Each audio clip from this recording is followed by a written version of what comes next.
அப்புறம் ஒரு அதிசயம், அதிசயம்னு சொல்ல முடியாது, இது ஒரு கண்டுபிடிக்க முடியாத ஒரு உண்மைன்னு சொல்லலாம். அது என்னப்பா அது?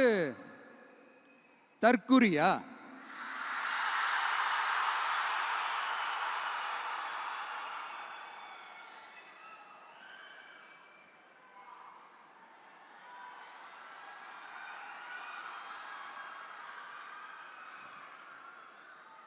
நம்ம டிவிகேக்கு சப்போர்ட் பண்ற கோடிக்கணக்கான லட்சக்கணக்கான மக்கள், நம்மளுடைய நண்பா நண்பிகள், நம்மளுடைய ஜென்சி கிட்ஸ் எல்லாரையும் தற்குறிகள்னு சொல்லி வாங்கி கட்டிக்கிட்டு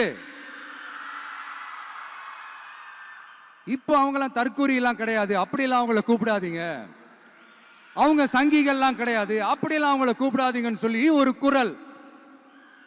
யாருடா அந்த குரல் அப்படின்னு பார்த்தா, இப்ப ரீசெண்டா அறிவு திருவிழான்னு ஒண்ணு நடத்தினாங்கல்ல, சாரி அவதூறு திருவிழா. அதுல அவங்க தலைமையே குழப்பற மாதிரி, அறிவு கண்ணை திறந்து வைக்கிற மாதிரி ஒருத்தர் பேசியிருக்கிறார். அவர் யாருன்னா அது அவங்களோட எம்எல்ஏவே. அந்த எம்எல்ஏ யாருன்னா நம்மளுடைய கொள்கை தலைவர்கள் ஒருத்தரான மக்கள் சேவகர் அஞ்சலை அம்மாளோட சொந்தக்காரர். என்னடா இது இப்படி ஆகி போச்சு? டிவிகேக்கு சப்போர்ட் பண்ற மாதிரி நம்ம கட்சியிலிருந்தே ஒரு குரல் வருதுன்னு சொல்லி தலைமையில் ஃபுல்லா கன்ஃபியூஷன். அந்த கன்ஃபியூஷன் இதோட நிக்காது. அந்த ஆதரவு